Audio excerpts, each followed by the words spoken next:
And the Supreme Court issued two major decisions today. The High Court has overturned President Biden's student loan forgiveness plan. And in a separate case, the justices ruled in favor of a designer who did not want to make wedding websites for same-sex couples. Terry Sullivan and Antoine Seawright join us now. Terry's a GOP consultant and served as a campaign manager for Marco Rubio's 2016 presidential campaign. Antoine is a CBS News political contributor and a Democratic strategist. So big rulings, big implications for the upcoming campaign. Antoine, I'm going to start with you. Student loan forgiveness, obviously a key campaign promise made by President Biden back in 2020. How does this ruling affect President Biden's reelection campaign now? Well, I think it's going to have deep and broad and wide impact on elections to come. There are constituencies in this country that are the future of this country, and those include young people, the constituency who will be impacted the most by the decision made by this right-wing activist court that will simply stop the progress in terms of making certain that equity and equality, as well as access to higher education in many ways is brought forward. And so I think that this will be a galvanizing and an organizing mechanism for Democrats and for independent thinkers in this country.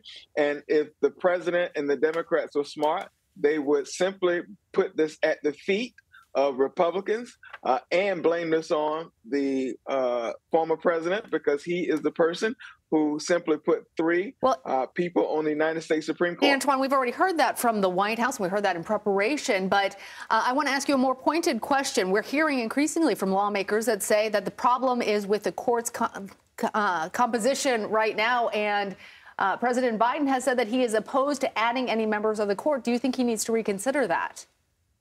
I don't, because the one thing you can do by way of elections is settle disputes and differences. And so if Democrats win the presidency, and if we win both the House and the Senate, I'm very confident that we can put some legislation into law that will simply deal with what some of the courts tried to undo with this most recent ruling. And that's why we say elections have deep and severe consequences.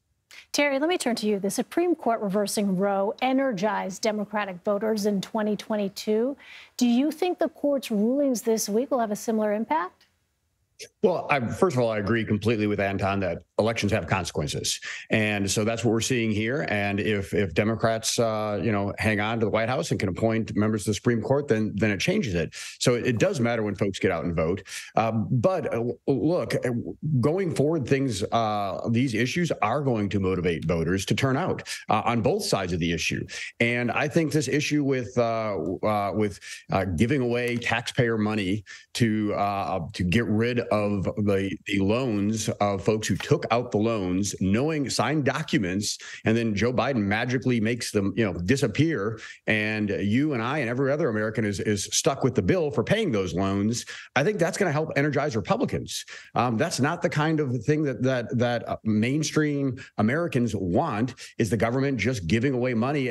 That's probably the best education these kids are going to have, is when you take out a loan and you make an agreement, you've got to pay back that loan. But Terry, there are many Republican voters who also fall into the category of people who would have benefited.